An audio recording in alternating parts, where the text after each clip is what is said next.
The game wants you dead. Empire, Dwarfs, Kislev, even the High Elves all send endless stacks marching towards your settlements. But this Chaos Dwarf Iron Demon army doesn't just survive the Order Tide, it completely breaks it. This is a tier 2 army, and you're about to see how it fights Order factions, the natural nemesis in every Chaos Dwarf campaign, and how to avoid the trap that stops many players from ever using it. So, let's start with the Davi, usually the first ones to knock on the door. Strong missile units, heavy armor and anti-large slayers. In this battle I'm fighting a full mid-game Belegar army plus a large garrison. Slayers, Ironbreakers, Thunderers, deadly Iron Drakes all positioned behind walls and barricades. Iron Daemons easily break dwarven lines. Flying heroes snipe the artillery and the rest just collapses. The battle ends so fast, I don't even realize army losses were inflicted. I'm staring at the screen thinking, where are the dwarves? And then I notice broken units running away, with a single unbreakable Slayer unit hiding. The Empire brings a similar setup, missiles and artillery. Their infantry isn't very dangerous, but their war machines are hard to kill and can deal a lot of damage, while armored knights try to pin units in combat. None of that is a real problem for this Chaos Dwarf army. Full steam ahead, clear the artillery and missile units first, because knights cannot stop Iron Daemons with 5000 mass. On the approach, Iron Daemons soften enemy lines with ranged fire, then slam into their ranks with unstoppable charge. Steam tanks, while stronger one-on-one, don't have the rate of fire to kill even a single Iron Daemon before the rest of the Empire army is shattered. Once everything else is dead or broken, focused fire finishes the tank. And that's how you fight tanks, with trains. Kislev is the most dangerous Order faction for this army. They bring high mass units, anti-large bears, and they don't rout easily. Buyer Blood keeps their units active for 30 seconds after they break, which gives them extra time to deal serious damage. Against Kislev, Iron Daemons should rely more on ranged attacks. Focus large targets like Bear Riders, Cavalry and Monsters to reduce their combat potential. Once the numbers drop, a mass charge will easily wipe out what's left. And even if Iron Daemons get stuck in a melee with heavy units, more power boosts their mass to a ridiculous 7500, pushing even the heaviest enemies aside. It's the same story with High Elves and Cathay in the mid-game. Both factions rely heavily on archers or guns, with mixed armies of infantry, cavalry and very few monsters. Archers are especially easy to deal with, since they lack the armor-piercing damage needed to penetrate 120 armor.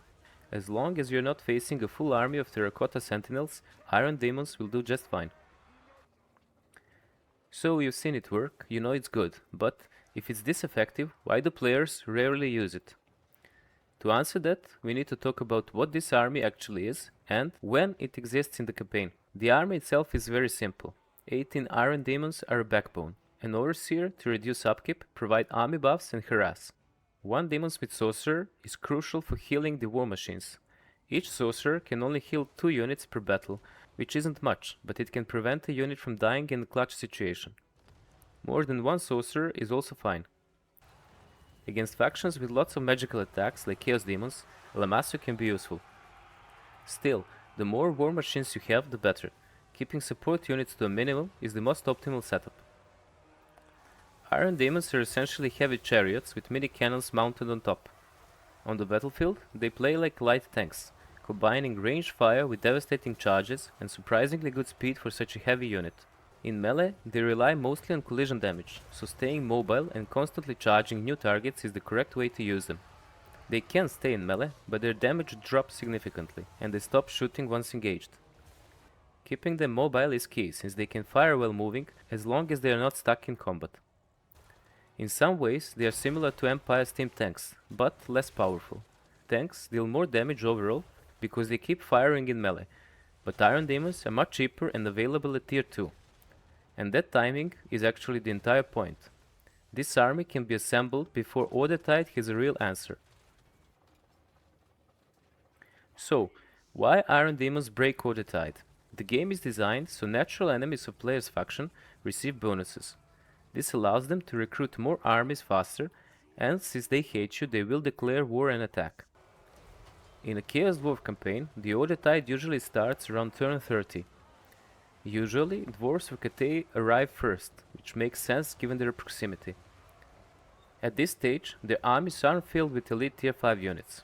Instead, they bring large infantry blocks supported by cavalry, artillery and heroes. This is where Iron Daemons outperform Skullcrackers. Yes, Skullcrackers deal more damage to infantry, but against mixed armies with both large targets and infantry, Iron Daemons are far superior. The extra infantry damage from Skullcrackers isn't very noticeable, while the range damage from Iron Daemons absolutely is. Iron Daemons can shoot and kite and only charge once the target is already weakened, taking less damage in the process. So why don't more players use Iron Daemons? There are actually 4 main reasons. First, auto-resolve. This army performs poorly in auto-resolve due to its low melee defense, a stat that auto-resolve values a lot. Don't be surprised to see a predicted Pyrrhic victories even against weak enemies. Second, capacity. Iron Daemons share unit capacity with artillery like magma cannons, which are also excellent unit. You can build one powerful Iron Daemon army or several balanced armies with a few artillery pieces each.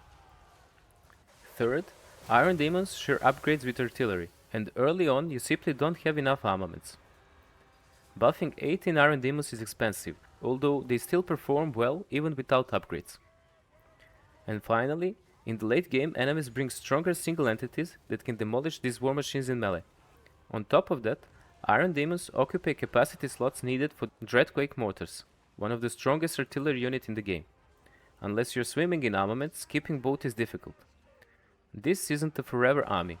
It's a tool, one you use at the right time and then replace. So who is this army for? Basically, if you play Chaos Dwarfs and you want an effective way to deal with the inevitable order tide in the mid-game, this army is your friend. This army can break one front on its own, secure territory and then free up resources to use elsewhere. It's perfect for players who want low micro army that can decisively defeat multiple mid-game stacks. If you are facing constant order pressure, this is one of the most reliable ways Chaos Dwarfs can break out. If you are facing constant order pressure, this is one of the most reliable ways Chaos Dwarfs can break out. It's not flashy, but it solves a serious campaign problem. In the previous video, I covered Pool Center Render's army, one that honestly shouldn't exist. This is the second Chaos Dwarf army in the series, and by the end I'll compare all of them and show which one is the most valuable, not on paper but in real campaigns. If you've used something similar or think there is a better way to hit the order tide early, drop it in the comments. See ya!